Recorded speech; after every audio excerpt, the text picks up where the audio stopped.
샬롬. 하나님께서는 지난 한 주간 여러분의 삶에 축복하신 줄로 믿습니다. 또한 그 하나님께서 오늘 이 자리에 임재하셨고 또한 우리의 예배를 받고 계시며 또한 그분께서 오늘 우리에게 말씀해 주시기를 다시 한번 주님의 이름으로 축복합니다. 성도 여러분, 예수 그리스도께서 내가 인자가 이 세상에 온 것은 검을 주러 왔다라고 말씀하지 않으셨습니까? 우리를 향하여서는 자기 십자가를 지고 목숨을 잃을 것을 말씀하지 않으셨습니까? 성도 여러분, 여러분은 그동안 그러한 삶을 살아오셨고요. 또한 오늘 말씀을 통하여 다시 한번 그렇습니다, 믿습니다, 말씀에 확신합니다, 이러한 모습으로 더 영적으로 성숙된 모습으로 나아갈 수 있는 우리는 사랑교회 성도들이 되었으면 좋겠습니다. 성도 여러분, 기독교 집안에서 자랐지만 사춘기 시절 방황하며 또 폭력을 일삼던 학생이 있었습니다. 성장하면서 한 사건에 연루되어 제주도에 있는 사찰로 도망을 쳤고요. 그곳에서 승려가 되었습니다. 서건석 승려에 대한 이야기를 하려고 합니다. 그는 특이하게 승려이면서 결혼을 했고요. 또 결혼을 했는데 크리스찬 여성과 결혼을 했습니다.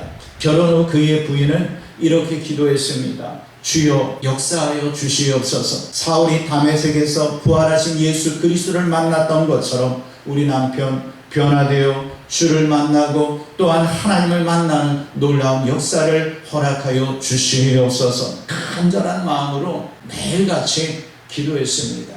어느 날 부인이 다니는 교회에 교회가 좀 낡다 보니까는 건축을 하지 않으면 안 될 상황이 되었어요. 그 사실을 알게 된 그의 남편 서건석 승려는요, 교회를 이렇게 뒤짐지고 돌아보고 왔어요. 그러고서 아내에게 하는 말, 교회 짓는데 돈이 얼마나 들 것 같아?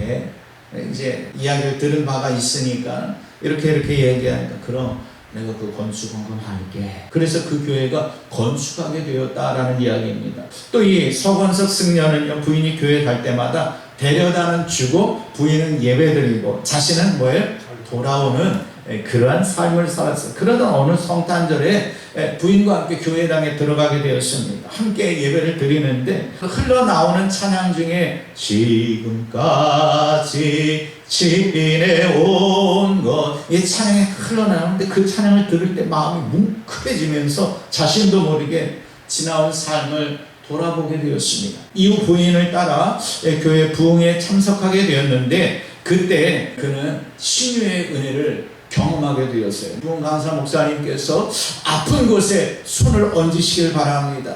그 얘기를 들었을 때 처음에는 저거 사기 아니야? 라고 생각을 했습니다. 그러다 혹시나 하는 마음에 오랫동안 앓고 있던 허리에 손을 얹은 거예요.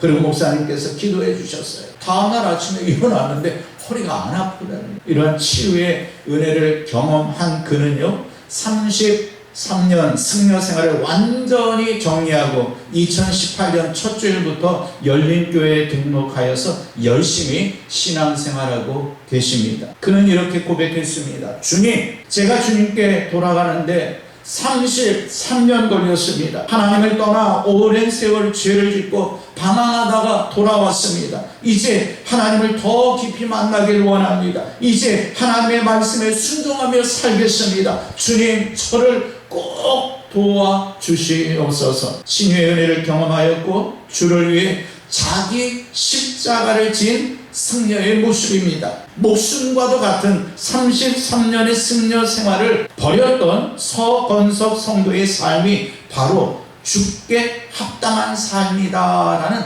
이러한 생각이 들지 않으십니까? 오늘 말씀이 선포될 때 우리 역시 죽게 합당한 삶으로 나아갈 수 있는 은혜가 있기를 주님의 이름으로 축복합니다. 오늘 본문은요, 예수님께서 12 제자를 파송하시면서 말씀하신 제자도의 내용입니다. 복음을 전하며 겪게 될 고난과 핍박을 다루고 있습니다. 그래서 오늘 본문은요, 예수 그리스도께서 이 땅에 오셨고 이 땅에 오심으로 말미암아 선포되는 그 복음으로 나타나는 현상에 대한 것을 말씀하고 있는 것입니다. 바로 예수 그리스도께서 오심으로 말미암아 메시아 왕국이 시작되었습니다. 그렇다면 구약에 예언하던 메시아 왕국이 시작되면 고난은 사라져야 합니다. 모든 핍박은 끝나야 합니다. 이것이 저들의 생각입니다. 하지만 성경은 그렇게 말씀하고 있지 않습니다. 인류의 종말의 때가 이르기까지 악한 사탄의 세력은 잔존한다라고 말씀하고 있습니다. 때문에 예수님께서 제자들을 파송하시면서 무슨 일을 만나든지 자기 십자가를 지고 주님을 따르라고 이렇게 말씀하셨다라는 것입니다. 사랑하는 성도 여러분, 저는요 여러분이 지금까지 주께 합당한 삶을 살아오셨다라고 믿습니다. 지난 추석 명절을 통해서도 주께 합당한 삶을 사셨으리라 믿습니다. 영상으로 예배드리시는 여러분들도 다 주께 합당한 예배를 드리고 계십니다. 그러나 오늘 본문의 말씀을 우리가 함께 나누는 것은요, 이 말씀이 선포될 때 나의 삶을 점검하고 더 깊은 영성 있는 주께 합당한 삶이 무엇인지 깨닫고 더 깊이 더 성숙한 모습으로 나아갈 수 있는 우리 늘사랑교회 모든 성도들이 되었으면 좋겠습니다. 첫 번째, 예수님께서 이 땅에 오신 목적에 대해서 검을 주러 오셨다라고 말씀하고 있습니다. 성도 여러분, 우리가 알고 있는 주님께서 이 땅에 오신 목적은 무엇입니까? 마태복음 20장 28절 말씀에 보면은요, 인자가 온 것은 섬김을 받으려 함이 아니라 도리어 섬기고 자기 목숨을 많은 사람의 대속물로 주려 합니다 라고 말씀하고 있습니다. 또 마가복음 1장 38절에서는요, 우리가 다른 가까운 마을로 가자, 거기서도 전도하리니 내가 이를 위하여 왔노라 라고 말씀하셨습니다. 성경은요, 예수 그리스도께서 이 땅에 오신 목적에 대해서 정확하게 말씀하고 있습니다. 섬기려고 오셨다라고 말씀하고 있어요. 많은 사람의 대속물이 되시려고 오셨다라고 말씀하고 있어요. 전도를 위해서 이 땅에 오셨다라고 말씀하고 있습니다. 그렇다면 우리는 어떻게 전도를 해야 하겠습니까? 꽁 잡는 게 매라는 말처럼 신천지의 추수꾼처럼 거짓과 위선으로 접근해야 합니까? 문제가 생기면 위장의 눈물을 질질 짜가면서 진심으로 사랑하는 척 해야 합니까? 그렇게 해서 미혹에 성공하면 나도 14만 4천에 들었다 하며 기뻐해야 하는 것입니까? 본래 신천지는요, 자기네 식구가 14만 4천이 되면 예수님께서 재림하신다, 그렇기 때문에 이 14만 4천에 들어가야 한다, 그때가 되면 우리가 왕노릇한다라고 외쳤던 자들입니다. 그런데 막상 14만 4천이 훌쩍 넘자 뭐라고 합니까? 이제는 그 숫자 14만 4천이 아니라 제사장급 14만 4천이 차야 주님이 오신다라고 이야기하고 있습니다. 이렇게 말을 막 바꾸고 있습니다. 이후에 미혹된 신자들은요, 이제 어떻게 해요? 제사장급 14만 4천에 들려고 주관하고 노력하고 날뛰고 있습니다. 과연 이런 식으로 전도하는 것이 옳습니까? 옳지 않습니다. 성도 여러분, 또한 요한복음 10장 10절에서 뭐라고 말씀하고 있습니까? 도둑이 오는 것은 도둑질하고 죽이고 멸망시키려는 것뿐이요 내가 온 것은 양으로 생명을 얻게 하고 더 풍성히 얻게 하려 함이라 라고 말씀하고 있습니다. 즉 우리의 생명과 풍성한 삶을 위해서 예수 그리스도께서 이 땅에 오셨다라고 말씀하고 있습니다. 하지만 오늘 본문은 예수님께서 세상에 오신 목적에 대하여 뭐라고 말씀하고 있습니까? 우리 마태복음 10장 34절 말씀 한 목소리를 읽어봅니다. 자, 시작. 내가 세상에 화평을 주러 온 줄로 생각하지 말라. 화평이 아니요 검을 주러 왔노라. 화평이 아니요 뭐를 주러 오셨다고요? 검을 주러 오셨다라고 말씀하고 있습니다. 다시 한번 말씀드립니다. 예수님께서 이 땅에 오신 목적에 대하여 오늘 본문은 분명하게 나는 화평을 주러 오지 않았다, 검을 주러 왔다 라고 말씀하고 계십니다. 이해가 되십니까? 검은 뭐예요? 생명 혹은 이 풍성한 삶과 좀 거리가 먼 것 같지 않습니까? 더 나아가 검은 뭐예요? 전도? 대속물? 섬김과는 좀 거리가 멀다라는 것이 느껴지지 않으십니까? 그런데 주님께서 오늘 본문을 통해서 내가 화평이 아니라 검을 주러 왔다라고 말씀하고 계십니다. 때문에 본문의 핵심을 읽지 못하면은요, 주님께서 이 땅에 오신 목적에 대하여 성경의 기자들이 기록하는데 분명 누군가는 잘못 기록했다라고 볼 수밖에 없습니다. 하지만 그렇게 보면 오해입니다. 그렇지 않습니다. 모든 성경은 하나님의 감동으로 낸 것 믿으십니까? 모든 성경은 오류가 없는 것 믿으십니까? 그렇다면 앞섰던 마태, 요한, 누가 말하던 제자들이 말하던 이들이 말하였던 기록하였던 성경은 1.1획도 틀리지 아니한 줄로 믿습니다. 그렇다면 우리가 이것을 어떻게 이해해야 합니까? 생명을 주러 오셨고 대성물로 주러 오셨고 성기로 오셨는데 한편으로 또 검을 주러 오셨다고 어떻게 이해해야 합니까? 당시 사회 분위기를 생각하면 좀 더 구체적으로 이해할 수가 있습니다. 말라기 이후에 예수님께서 오시기까지 약 300년간의 침묵기간의 특징은요, 죄로 인한 갈등이 없었던 시대입니다. 그냥 제멋대로 생활하는 그런 시대였습니다. 하나님 나라와 세상의 갈등을 찾아볼 수 없었던 시대가 뭐예요? 침묵 시대였습니다. 마치 우리가 예수 그리스도를 믿기 전을 생각하면 됩니다. 예수 그리스도를 믿지 아니할 때 죄에 대해서 어때요? 고민하지 않았잖아요. 갈등하지 않았잖아요. 대립하지 않았잖아요. 성경은요,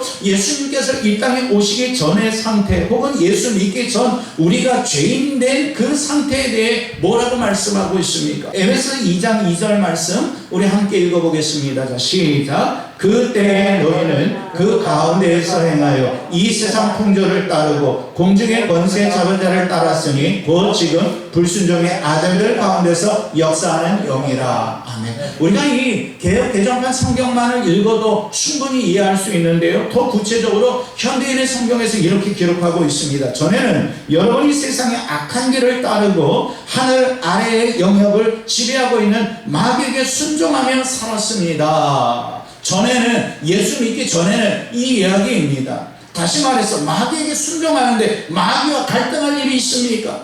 악한 마귀에 순종하기 때문에 마귀와 싸울 필요가 없었다라는 거예요. 세상 풍조에 따랐기 때문에 부딪힐 이유가 없었다라는 거예요. 하지만 예수 그리스도께서 이 땅에 오심으로 말미암아 불의한 사탄의 세력과 하나님 나라의 의의 세력 간의 뭐예요? 대립과 갈등이 시작되었다라는 것입니다. 그런 의미에서 예수님께서는 이 땅에 내가 이제 화평을 주러 온 것이 아니고 뭐를 주러 왔다? 검을 주러 왔다라고 말씀하고 있습니다. 실제 예수 그리스도께서는요, 세상에 복음을 선포하실 때에 공생의 기간 중에 화평이라는 목적으로 그 누구와도 타협하지 않으셨습니다.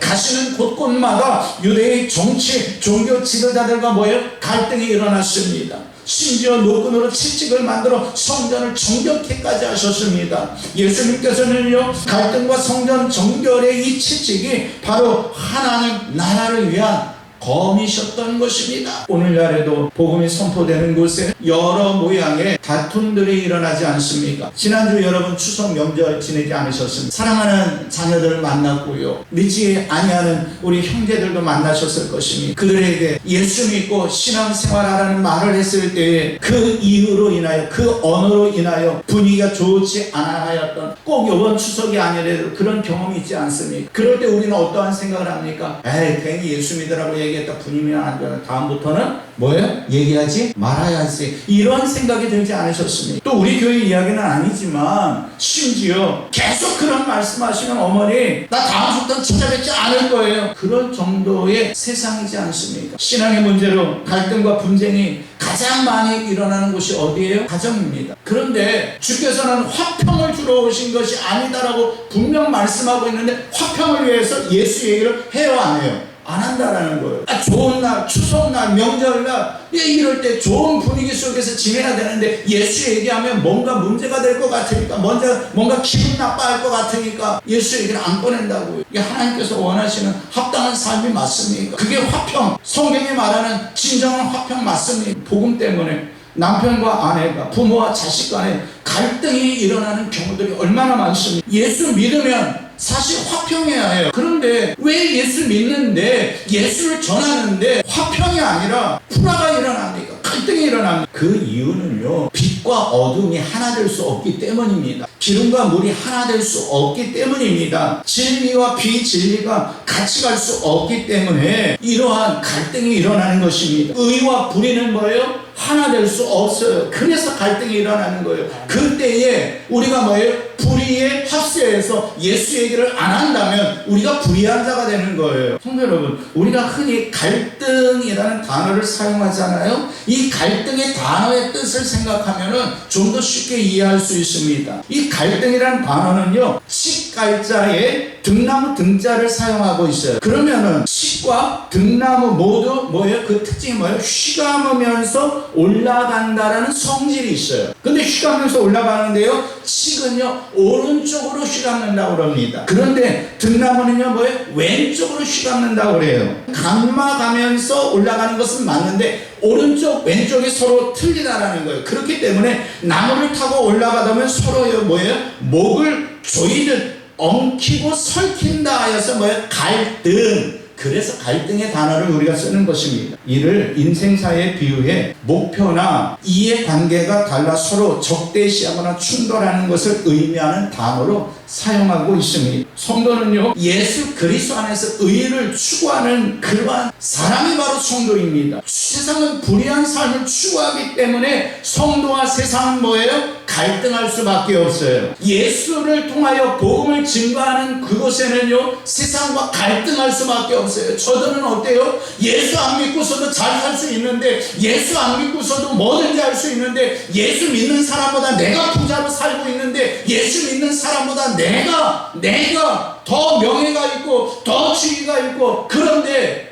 예수 얘기 좀 하지 말라고 하는 그 세상의 불의 앞에 우리는 화평이라는 이름으로 예수의 예자도 꺼내지 못하는 경우가 얼마나 많습니까? 그러나 오늘 본문 성경은 분명하게 내가 그 땅에 화평을 주러 온 것이 아니다, 검을 주러 왔다. 성경은 분명하게 우리에게 말씀하고 있습니다. 따라서 검을 주러 왔노라는 이 말씀은요 무조건 양보하고 무조건 타협하라는 그러한 말씀이 아닙니다. 진리를 위해 투쟁하라 라는 말씀입니다. 예수 그리스도께서 건설하시려는 하나님 나라는요 세상과 타협해가면서 세우는 그러한 나라가 아닙니다. 이 땅의 모든 죄악과 싸워서 세우는 나라가 하나님 나라입니다. 악한 사탄과 싸워야 합니다. 그래서 뭐가 필요하다고요? 검이 필요합니다. 이 땅에 오신 예수 그리스도께서 제시한 삶은요 하나님 나라를 위하여 검을 높이 드는 그러한 삶입니다. 우리 옆에 분과 한번 인사해볼까요? 하나님 나라를 위하여 검을 높이 듭시다.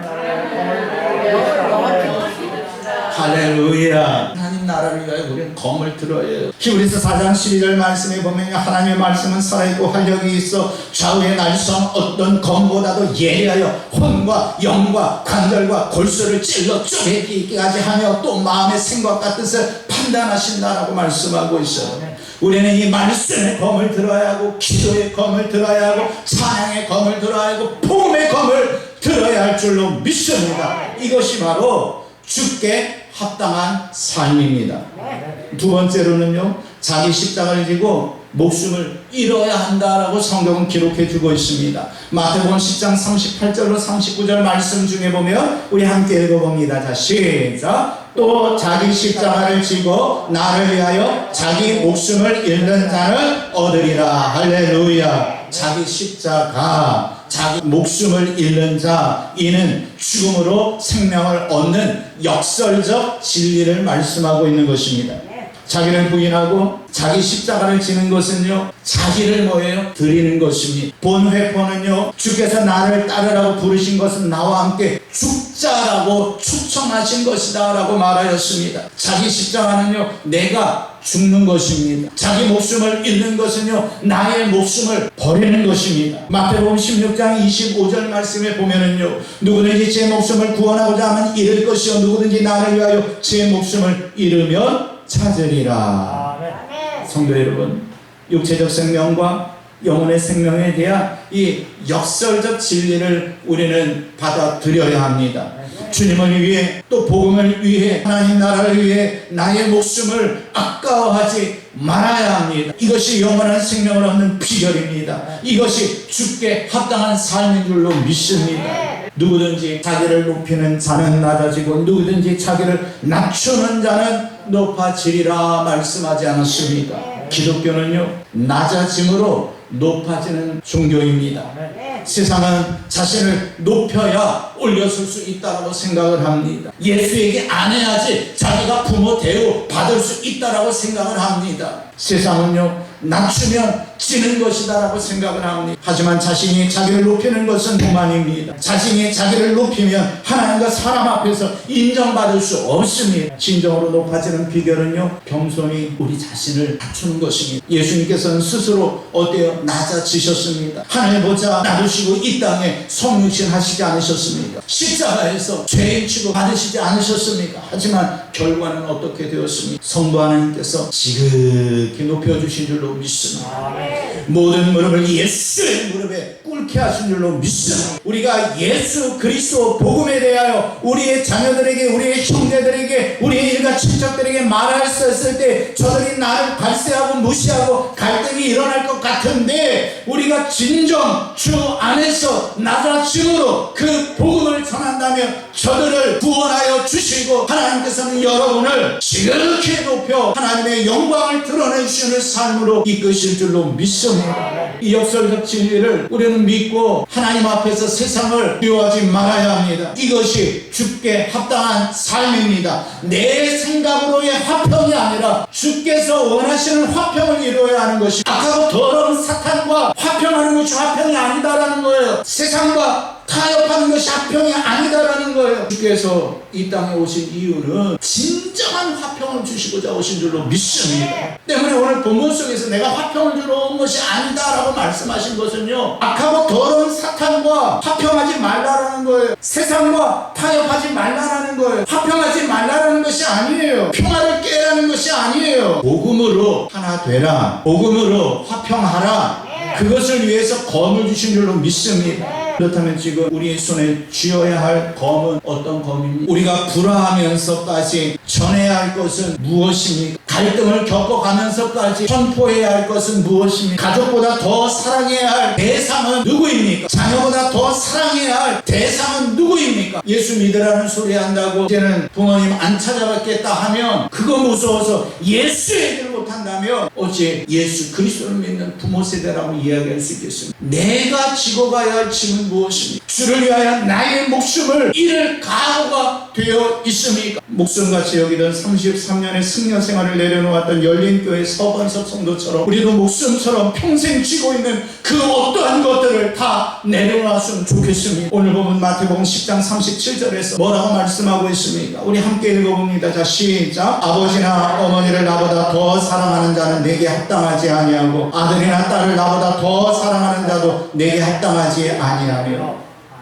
성도 여러분, 이 성경이 아들이나 딸을 사랑하지 말라는 말씀입니까? 아버지나 어머니를 사랑하지 말라는 말씀입니까? 아닌 것 우리가 너무나 잘 알고 있지 않습니까? 진정 아들과 딸을 사랑하고 있다면, 진정 아버지와 어머니를 사랑하고 있다면, 진정 나의 일가 친척들을 사랑하고 있다면 어떻게 해야 할지를 말씀하고 있는 것 아니겠습니까? 사랑하기 때문에 예수 얘기 못해요. 사랑하기 때문에 전도 못해요. 성도 여러분, 그럼 그게 더 사랑하는 거예요. 예수보다 더 사랑하는 거예요. 그게 뭐예요? 내게 합당하지 않다. 예수보다 저들을 더 사랑하면 내게 합당하지 않다라고 말씀하고 있지 않습니까? 이 말씀, 더 사랑하지 말라는 말씀을 우리 가슴에 새겼으면 좋겠습니다. 저들을 더 사랑한다면 주께 합당한 삶이 아닙니다. 가족뿐 아니라 내가 더 사랑하고 있는 것이 있지 않습니까? 그것이 건강일 수 있습니다. 그것이 명예일 수 있습니다. 그것이 물질일 수 있습니다. 그 외에 내가 더 사랑하는 그 어떠한 것, 그것을 더 사랑하면 뭐예요? 내게 합당하지 아니하다라고 성경은 분명하게 말씀하고 있습니다.